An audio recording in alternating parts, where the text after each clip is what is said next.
Ay, hello guys.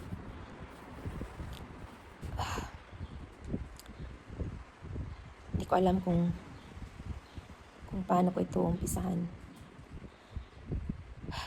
Kailangan ko lang talaga i-share yung nangyayari kasi parang hindi pa ako makapaniwala, guys.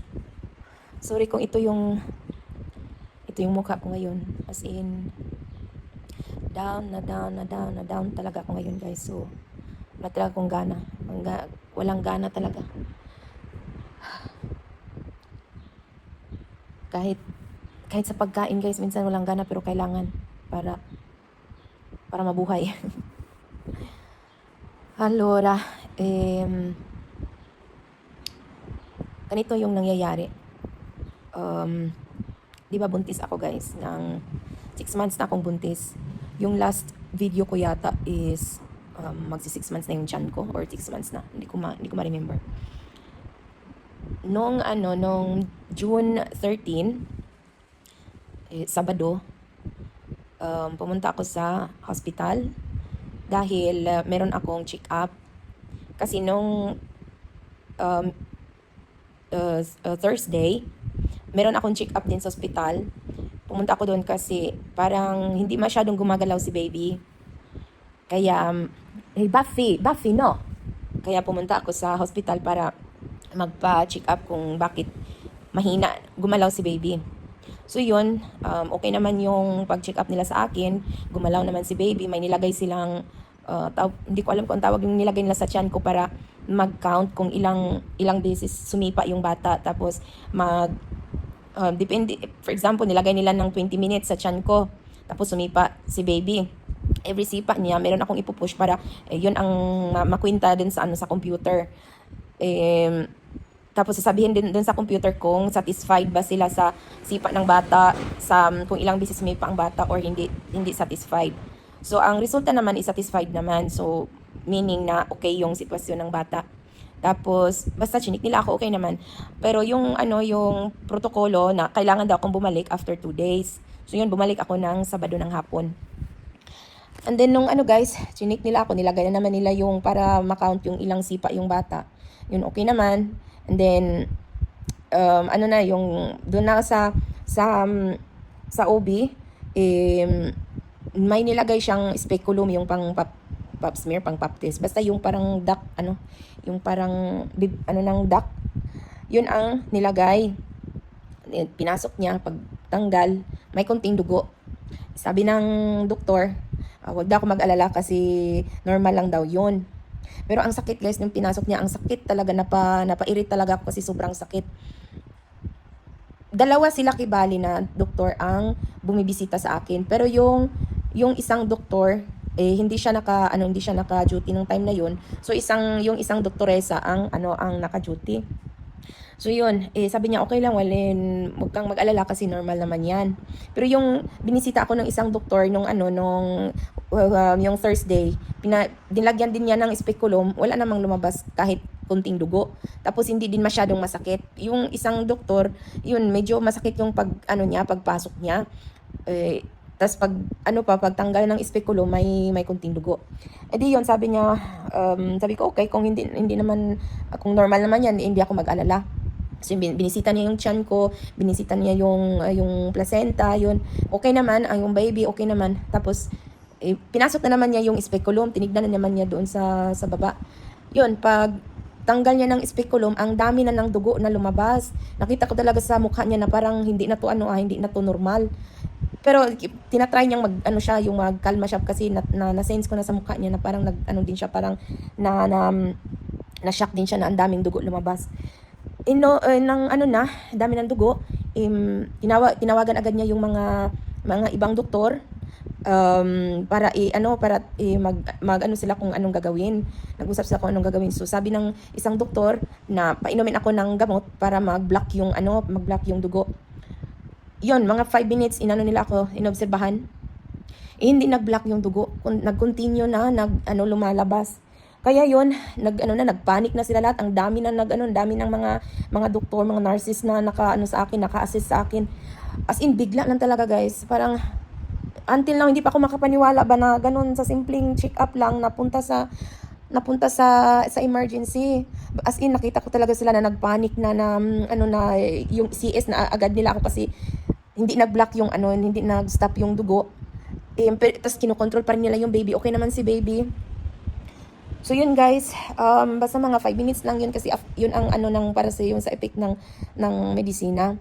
Mga 5 minutes, kung hindi mag-stop within 5 minutes, ACS agad. So yun guys, tinakbo nila ako sa operating room. As in, grabe guys, hindi ko ma-explain ang sitwasyon na yun. Basta parang movie.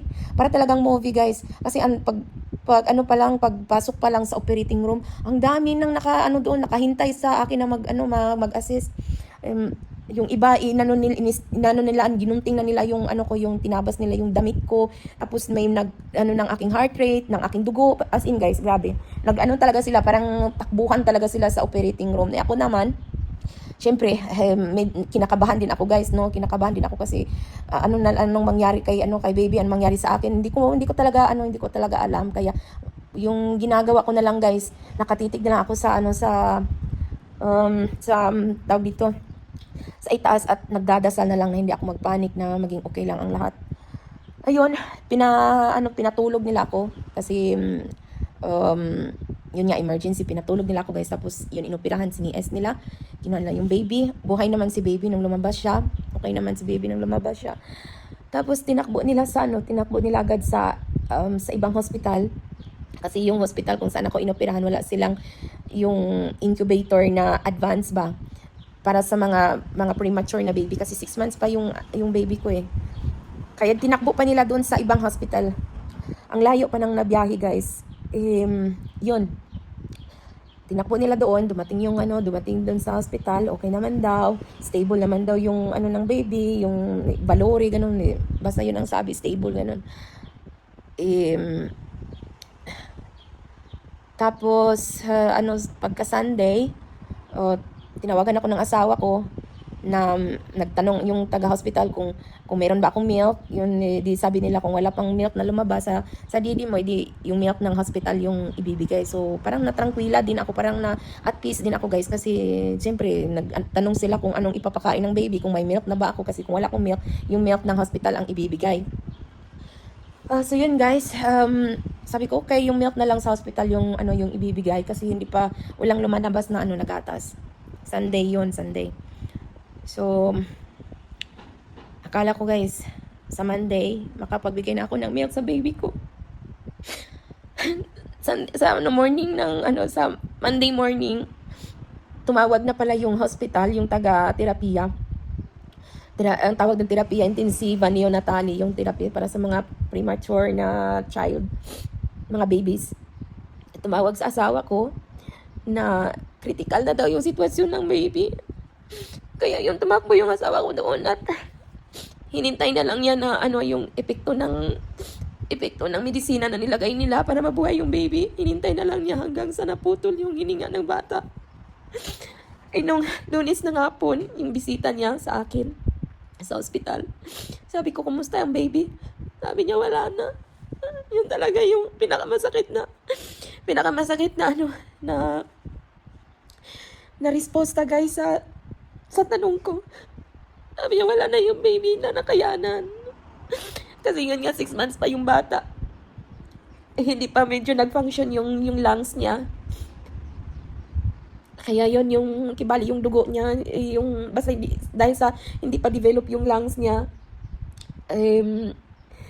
hindi nag-function pa lahat yung niya, hindi nakayanan yung i-flow yung dugo.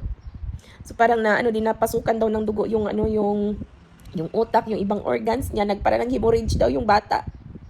Kaya sabi ng doktor, kung ipagpatuloy daw namin na mabuhay yung bata, maging disabled din. Kaya yun ang sabi ng ng doktor, kasi yung ibang organs niya napasukan ng dugo, parang nag-block yung dugo pa, nag-hemorrhage yung bata. Kaya yung pinili na lang ng asawa ko na hintayin na lang na maubos yung epekto ng medisina. At yun, nag-stop yung heartbeat ng bata. Grabe guys, sobrang sakit. Lunes na Lunes. Hanggang hindi pa ako makapaniwala. Kasi ang bilis talaga ng pangyayari. Yung pumunta ako ng hospital ng saya-saya ko. Kasi gumagalaw si baby. As in, tas wala talaga akong nararamdaman. Walang, as in, perfect condition talaga yung katawan ko. Wala akong naramdaman na kahit sakit. Wala akong spotting. As in, wala.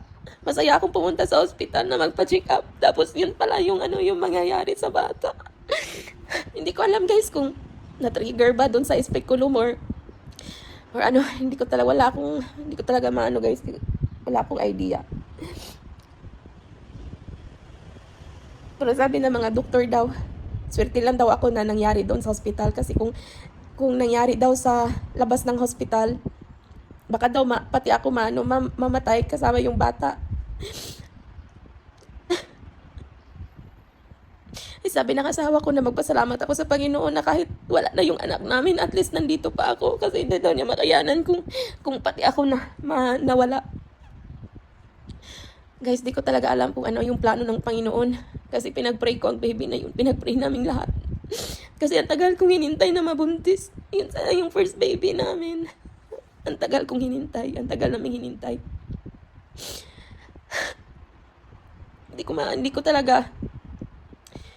Wala talaga akong hindi ko maintindihan ano talaga yung plano ng Panginoon ba. Kung maswerte ba ako nung time na yun kasi doon ako nasa hospital ako na nangyari yun. Or kung hindi ako pumunta ng hospital, so kung nangyari ba yun kasi doon sa speculum nag-umpisa. Doon talaga nag-umpisa, pero sabi naman ng mga doktor walang hindi dahilan yung speculum. Ewan ko lang guys, hindi ko alam talaga. Hindi ko lang alam. Kasi sabi ng mga doktor na meron na daw na create na dugo sa loob, para bang yung dugo na yun naghintay lang na may makatouch, parang ganun ba. Yun ang sabi nila. Tas nung na trigger siguro yun dahil sa speculum. Kaya yun. Parang mga anak ko guys ba na sana hindi nila ako pumunta ng hospital.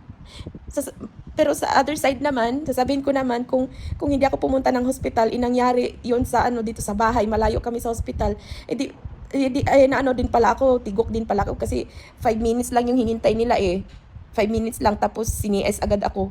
Kung nangyari sa bahay, kung nangyari pala yun sa bahay, in 5 minutes hindi kami aabot sa hospital guys kasi malayo kami dito sa malayo kami sa hospital. Yung sa kung saan ako inoperahan. Hindi ko alam guys, naluso veramente. Grabe, ang sakit guys, ang sakit talaga. So yun, nung Lunes, hindi pa sana ako lalabas sa hospital kasi naka-CS ako sa Saturday ako sini-S, tapos Lunes nanghingi ako ng demisyon kasi hindi ko talaga makayanan magstay doon ng ilang araw matapos ko malaman na ganyan yung sitwasyon ng aking baby. So yun, nung Lunes ng hapon ako na gusto ko lumabas para matignan yung bata.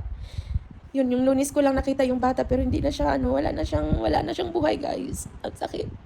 Tapos ang cute pa ng baby ko, ang cute, ang gwapo.